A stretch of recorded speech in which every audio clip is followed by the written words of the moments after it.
Okay, good afternoon, folks. So I'll be talking about SoftBound, our approach for providing spatial safety for the C programming language, and our prototype written in LLVM. So this is joint work with Jinjo Zhao, Milo Martin, and Steve Danzovic at the University of Pennsylvania. So feel free to ask questions anytime during the talk. And let's see, who cares about spatial safety?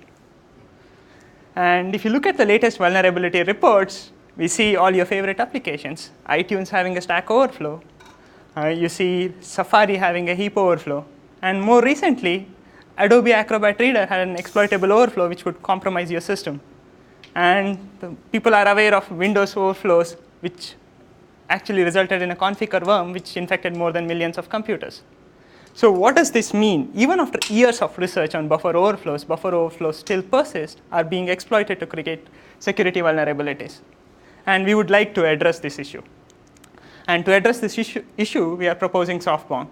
And this is a one-slide summary of my talk. So SoftBound is a compiler transformation which provides spatial safety. So SoftBound is inspired by earlier fat pointer approaches, which associate base and bound metadata with each pointer. So why is SoftBound really important, really different from other schemes? So it's primarily because it's compatible. It works with existing source code without any modification. The key to accomplishing this goal was the disjoint metadata associated with each pointer. So as we maintain the metadata on the side, the memory layout of the program is not changed. As a result, programs which make assumption about the memory layout don't require any source code modifications. And another key distinguishing factor is SoftBound is very simple. It's a simple intra-procedural instrumentation system. So what does this mean? You can actually instrument libraries and create safe versions of libraries and use safe versions of libraries along with your safe versions of applications. So this enables separate compilation and creation of safe versions of libraries. And we found SoftBound to be effective in our experimentation. We did not find any false positives or false negatives in our experimentation. And in our experimentation, we found SoftBound to have low overhead. The overhead was around 67% when we checked each load and store and propagated metadata on all pointer manipulation operations. And the overhead was just 21% when we just checked stores but propagated metadata on all pointer manipulation operations.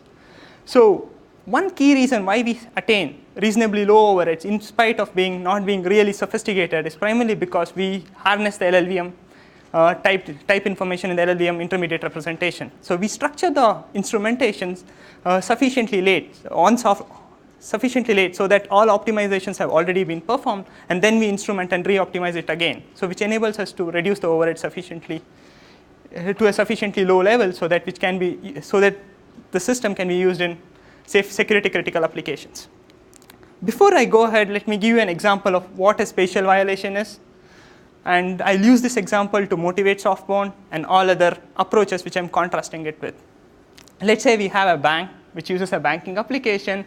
It maintains the account as a structure with an account ID and a balance field. And the program variables are resident in memory and in registers. And the account ID is laid out in memory as shown in the figure. So there is an account ID, and the bank application essentially initializes the balance field to 0 and then creates a pointer to the account ID field. And and moreover, the thing to note here is the account ID field is resident in memory. It's not register allocated. Let's say for some reason it's not register allocated. And sometime later in the program, maybe in another function, this account ID field is copied to a pointer P, and this pointer P is register allocated. And this is used to input the account ID from the user. Now, as long as the user just inputs 3 characters, life is fine. Things are great. However, if the user inputs more than 3 characters, either because he's malicious or by accident, he can accidentally overflow the balance field. And moreover, this program, if the user inputs sufficiently large number of characters, can overwrite any adjacent memory which is adjacent to the account ID structure. So the key thing to note here is this is a very simple example. This doesn't do anything complicated. And even this application has an overflow. And imagine the case with larger applications which do a lot of complicated stuff. So we would like to address this issue. And our bank with such an application is going to incur losses. So one solution to address this issue is to write perfect code. But we all know how difficult it is to write perfect code. An alternative solution is to let's treat the symptoms. Let's make the stack non-executable, randomize the address space. All these are good aids. I don't deny that. But these are all incomplete. The intelligent attacker comes up with new techniques to create exploits every day. So the other solution which community has been also looking at is use a type-safe language or use a safe language such as Java or C#. Let's avoid all buffer overflows. But there's already a lot of C code out there. And for some domains, language like C is the right choice. So there's another section which would say, let's use static analysis, let's check all buffer overflows. But C inherently with its pointer analysis being imprecise has lots of false positives. And all the static analysis techniques suffer from a lot of false positives. So what we essentially wanted to do is to add bounds checking to C. So, however, we are not the first to add bounds checking to C. It has been looked at previously in the literature. So we can classify the existing approaches into tripwires. So tripwires approaches essentially associate a state with each byte of memory and place a block of invalid memory between two objects. As long as the overflow tries to land into this invalid object, they catch those overflows. However, if the overflow is intelligent and skips objects, the tripwire approaches won't be able to catch it. So an alternative approach is a pointer-based approach. In these approaches, each pointer becomes a triple, where pointer has a base and bound associated with it. So and pointer dereferences are checked in such an approach. So these approaches are exemplified by SafeC, Cyclone, et al. And another alternative approach is an object-based approach. So these approaches maintain a data structure which maintains all allocated objects in the program. And when a pointer is being manipulated, they make sure that the manipulated pointer and the original pointer point to the same object. So all these approaches have one of the following problems. So one is they have high runtime overheads, they have incompatible source code representations, they require source code changes, they have problems handling arbitrary cache, and some have problems with completeness. So they miss a lot of errors. So let's look how a fat pointer approach would work with our bank application. As before, we have the same banking application. So the fat pointer approach has done some instrumentation to propagate metadata with respect to pointer operations, and has instrumented the code to add a dereference check before a pointer dereference. And now, as before, when the pointer is created to an account ID field, it also creates the base and bound along with the pointer. The key thing to note here is the representation of the pointer is changed to a triple with base, bound, and base, pointer, and bound. And when the pointer is copied and the pointer is loaded, they also load the base and bound along with it. And before a dereference, the pointer is checked to make sure it's within whether the pointer is within the bounds associated with it or not. So as long as 3 characters are input, things are fine. But when the 4th character is input, what happens is the pointer exceeds the bound and the overflow is caught. So the key things to note is the overflow was caught and the representation of the pointer was changed. Now there are applications which make assumptions about the representation of the memory layout of the program being intact. And all these applications require some changes for these approaches to work in practice. So let's look at an alternative approach, which is an object-based approach. So in this approach, there is some instrumentation to insert objects into the object table when the object is created, and the pointer manipulation operations are changed to a lookup operation to make sure that the manipulated pointer and the original pointer point to the same object. So another key thing to note, the object table is on the side. It's some part of virtual memory. It might be an efficient data structure, let's say a split tree or something. And when the object is created, an entry is made into this as a disjoint data structure. And as before, our application just creates a pointer and copies the pointer and tries to dereference the pointer. And when the pointer is being manipulated, a lookup is made into this play tree to check whether the manipulated pointer and the original pointer point to the same object. And here, address 10 and address 11 point to the same objects, so my manipulation succeeds. And similarly, when the addresses are 10, 11, and 12, and 12 and 13. The key thing to note with 12 and 13, however, though, is since the object-based approaches track objects at the granularity of entire objects, they don't track overflows across sub-objects. So hence, an object-based approach would allow overflow into the balance field. However, an overflow which tries to write to an arbitrary location would be caught, because when the address is 17, it points to a different objects with respect to, in contrast to a pointer which pointed to address 16. So the key thing to note is the memory layout of the program is not changed, since the object table maintained this entire data structure in a separate object table in some part of virtual memory. So let's just contrast these two approaches. As I already mentioned, object-based approaches maintain disjoint metadata, which enable the memory layout being unchanged and hence have high source code compatibility. As we already saw, these approaches don't detect sub-object overflows, and since they do a range lookup, have a range lookup overhead as well. And if you recall, the fat pointers on the other hand could detect sub-object overflows, but however they had inline metadata, which in turn required source code modifications because of memory layout changes.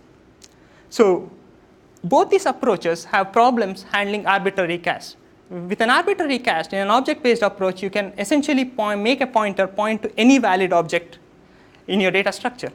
With a fat pointer approach, what happens is with an arbitrary cache, you can arbitrarily manufacture bounds for the pointer because the pointer has base and bound information inlined along with it.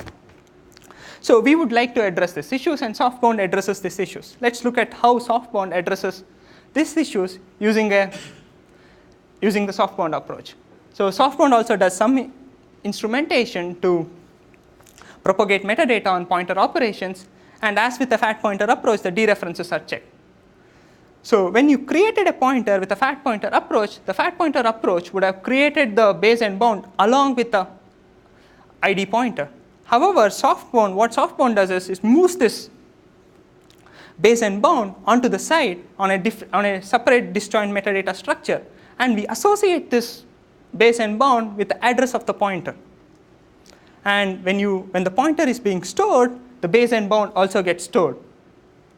And later, when the pointer is being loaded, the base and bound is also loaded. And as with any fat pointer approaches, dereferences are checked, and if only 3 characters are input, things are fine, and the overflow would be caught when the programmer tries to input more than 3 characters. So what are the things to note? The first thing is SoftBound is a pointer-based approach since we associate metadata with the address of the pointer. And we maintain disjoint metadata. So this leaves the memory layout of the program unchanged. And also this disjoint metadata allows SoftBound to be safe with arbitrary cache. There is no way to arbitrarily manufacture bounds by an arbitrary cache in the program. So in the rest of the talk, we'll see how SoftBound metadata space is organized and how we propagate metadata on various pointer operations. And we'll also describe the SoftBound prototype, which is built on top of LLVM, and how LLVM actually helped us build the SoftBound prototype. Question. Yes. So moving back to your last slide, yes. Comment on arbitrary cache. Yes. I believe what you're saying is that SoftBound prevents the creation of a pointer which just happens to fall into a valid object. Is that what you mean by safe with arbitrary caches? So can you repeat? So in other words, you're saying that the problem with object-based approaches is that if I have, say, an integer and I cast it into a pointer, that may actually point into a valid object. Yes. Whereas in SoftBound, what would happen is it would have, when you do the integer to pointer cast, the base and bounds information is set to 0. Yes, precisely. Okay. So we'll also describe our experiments with SoftBound prototype. So if the pointer is resident in registers, that the base and bound is also resident in registers, since we use the SSA form of LLVM. If the pointer is resident in memory, we could organize the metadata space as a simple hash table. We use tagged open hashing, and we use a simple hash function. We wanted it to be fast, so we just used the bit mask of the address of the pointer. So this in our implementation corresponded to 9 x86 instructions. Now, if we size the hash table sufficiently large, say so that we guarantee that there are no collisions, then we can eliminate the tag field. And this, we call it as the shadow space organization. This reduces the memory footprint primarily because we don't have the tag and all the pages are allocated on demand. And this in our implementation corresponded to 5 x86 instructions. And the pointer dereferences are simple. So before every dereference, we ensure that the pointer is within the base and the bound associated with the pointer. And this in our implementation corresponded to 5 x86 instructions because we forcibly inlined every dereference check in the program. So the key thing to note again here is bounds check elimination was not the focus of this work. So we do have a simple intra-procedural bounds check elimination. There have been a lot of proposals in the literature for just address the bounds check elimination issue, and all those techniques would actually help us reduce the overhead further. And now in C, there are 2 ways you can create objects. One is like either you create a heap object using malloc or any custom allocator, or you create an object to a stack or a global variable. So in both cases, we set the base to the beginning of the object and bound to the one past the end of the object. For other operations, such as pointer assignments and cast, we just propagate the metadata from the right-hand side to the left-hand side. And when the pointer is being loaded or stored to memory, we also store the base and bound associated with the pointer to the shadow space. There's one subtle thing which needs to be addressed when pointer arguments are passed to a function. So now we pass the base and bound as extra arguments at the end of after all the original arguments have been passed. This is necessary to make SoftBound work irrespective of the calling convention. There's another subtle thing. For example, when a program creates a pointer to a subfield of a structure, so what should be the bounds of such a pointer? Should it be the bounds of the entire structure? Here we have the same example as the bank account example. So here the ID pointer is pointed to an account ID subfield, which is an internal array which is of size 3 bytes. Should be the bounds of the ID pointer be the entire structure bound, or should it be the bounds of just the subfield? So the programmer intent is generally ambiguous. So we have seen some code in the Linux kernel which actually uses a subfield pointer to access the entire structure. So SoftBound allows optional shrinking of bounds. All the experiments we report are with the option that we shrink the bounds of the subfield pointer to just point to the sub-object, not to the entire structure. So SoftBound provides this guarantee. So we define an operational semantics on the intermediate type representation of LLVM. We provide this guarantee. If there is an overflow in your program, the program with SoftBound instrumentation does catch it. So the guarantee is based on the invariant maintained by the SoftBound proof formalism. It says that the region of memory pointed by the pointer metadata is always a valid region and points to the specific object. And we have formalized it for a rich subset of C, handles arbitrary casts, recursive structures. The mechanized proof is available for download. You can download it from our group website. There are various aspects of C which I'm not going to discuss in this talk. All these are available in our PLD at 09 paper. And if you're interested, kindly have a look at the paper. So now let's look at the prototype. So SoftBound Prototype uses LLVM as its foundation. The type information in the LLVM helps us a lot. So essentially, let's look at how a compilation process generally works. You take the source, convert it to typed intermediate representation, then run your optimization, and then create the binary. And what we do with SoftBound is we work on the optimized intermediate representation. So you take your program, run your fancy optimizations, then you have the typed information in the IR. So you use the type information to define your instrumentation, instrument the program, and then re-optimize it again. So this paradigm of optimize, instrument, optimize helps us reduce the overhead significantly without doing any sophisticated optimizations by SoftBound itself. Yes. Question. Why would you do the first optimization pass? So there could be a lot of, let's say we do the instrumentation on unoptimized code. So we are essentially adding a lot more instrumentation. So we would be adding instrumentation on every memory access. And for example, there is a pass such as mem to reg would remove a lot of memory accesses, convert it to registers, and then all those memory accesses could be eliminated. So it's just less work for your tool? So it reduces the overhead significantly. Yes, we do less instrumentation, and it reduces the overhead significantly, primarily because now, let's say we do the instrumentation before optimizing, and then we then we optimize again. The optimizer has to prove all these was not redundant. It was easier for the optimizer to prove just a single original access was redundant. But however, with the extra instrumentation, it has to prove a lot other things are redundant, and it may not be able to prove that, and it may not remove those checks. Okay. So, but it doesn't make it harder to reason. It doesn't make it hard your SoftBound stage harder by, rearranging the code in lots of strange ways. No. So since we define our operational semantics on the intermediate type representation, so it's much more simpler. Okay. So the key thing to note here is people have been looking at source-to-source translation for providing spatial safety. So when you do source-to-source translation, you're bound with a 2x overhead because you're going to confuse your optimizer unless you do sophisticated whole program analysis. So what we are saying is there's no need for sophisticated whole program analysis if you have typed intermediate representation, which has a nice type system, and then you do your instrumentation on optimized intermediate representation. And yes, there was a question.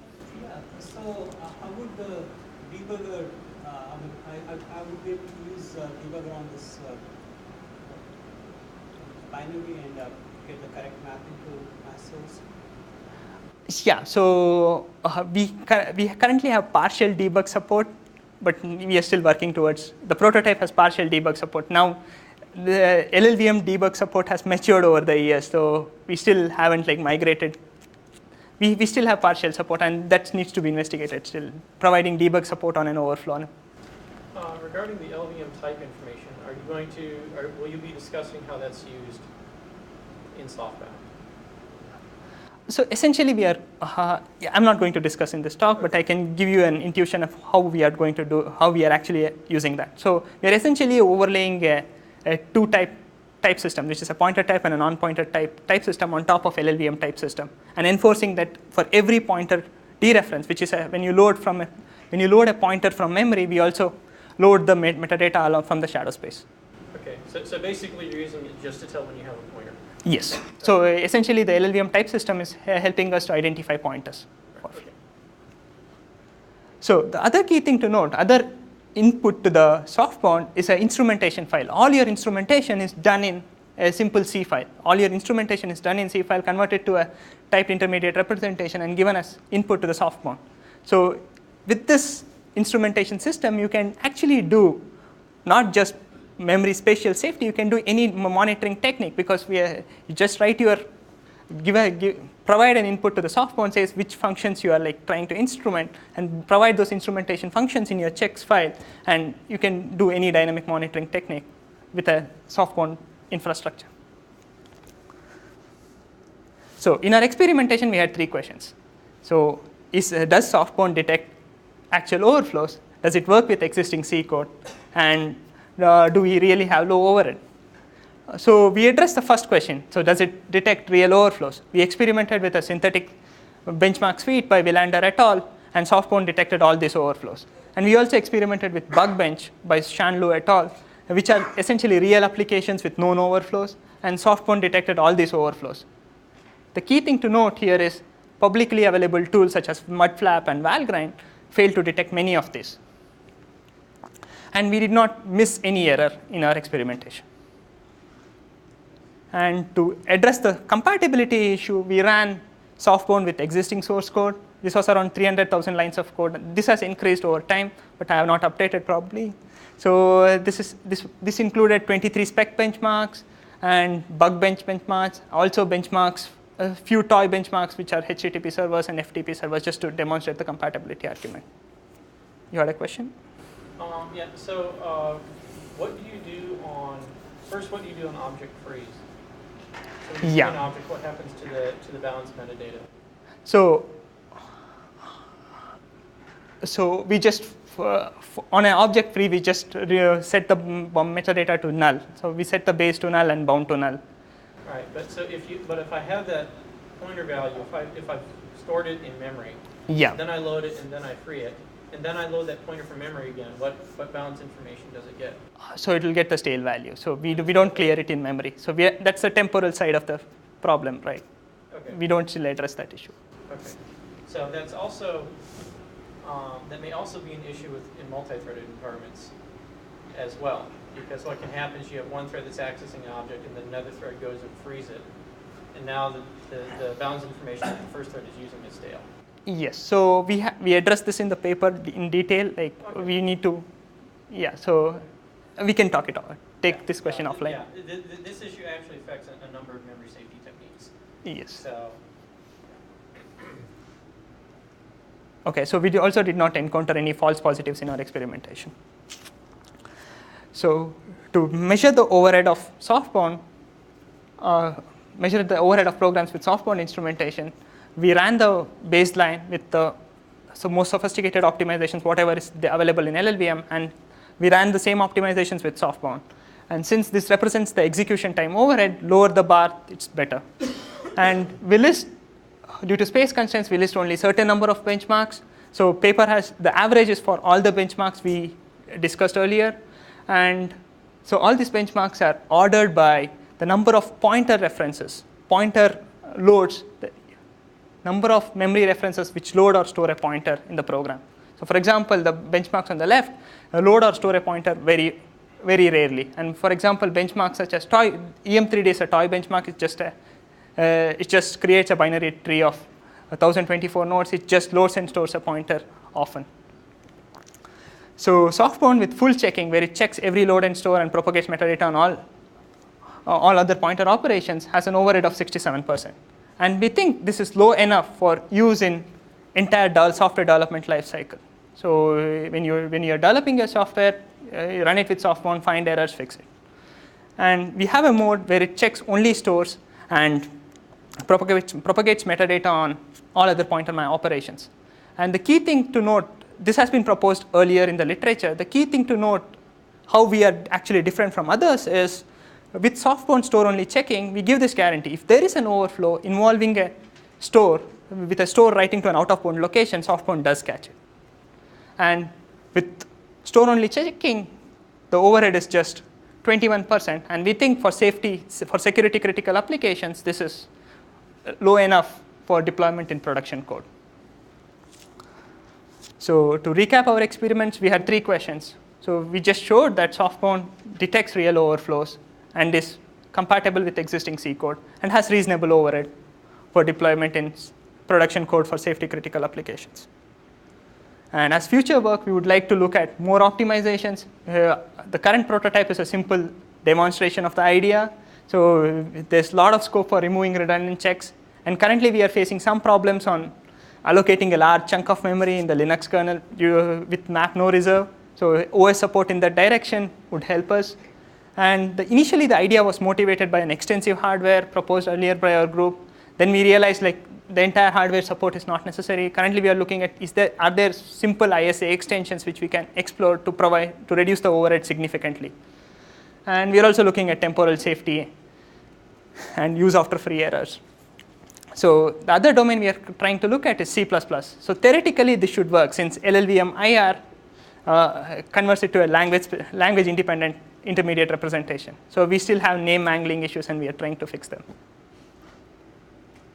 And before I conclude, let me describe our experience with LLVM. So it took us just 4 months without knowing what LLVM is to do a PLDA submission where we had 300,000 lines of code running. And SoftBound passes just 7K lines of code. And I think I have used other compiler infrastructures, and I couldn't have done it so quickly with other compilation infrastructure. So it's thanks to LLVM, we could do that in 4 months. And the key thing to note are the type information in the intermediate representation was very crucial. So pointers are already identified, and we are instrumenting post-optimized code that reduces the overhead significantly over source-to-source translation.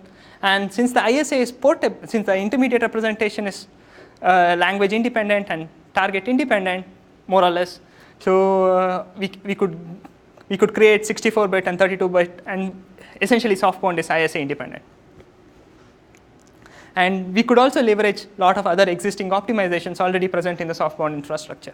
So in summary, we couldn't have done this without LLVM so quickly. And yeah, so there are a few issues which we also encountered when we experimented with LLVM. So there is this fancy instruction combined pass. So let's say you have a which does not maintain type information in the IR sometimes. So let's say you have a structure which has a size t, and a pointer. So and essentially you are allocating one structure element, and then setting the first two elements, which are size t, to 0. So when you run the instruction combine pass and look at the IR, it creates a array of 3 I64s instead of creating a structure with size t, and pointers. So this we found to be weird, since all our safety guarantees rely on the IR maintaining the type information, and we had to hack the LLVM not to generate this code and do the right thing so that we get all those guarantees what we proposed. And another key thing we also realized where the LLVM loses type information is multiple return values. So if you have a structure with 2 pointers and LLVM converts it to a type which has I64 and I64. So this is where a pointer is converted to an integer and there's loss of type information. And again, we need to hack the LLVM not to generate this code so that we don't lose the guarantees what we proposed. In summary, SoftBound provides spatial safety for the C language. The key reasons where we don't change the memory layout, but still use a pointer-based approach. And we showed that SoftBound is effective, compatible, and fast enough for safety-critical applications. And we have a reasonable prototype available for download from a group website. If you're interested in trying it out, kindly do it and give us feedback. We are interested in making the tool more robust, and we would appreciate any feedback. Thank you.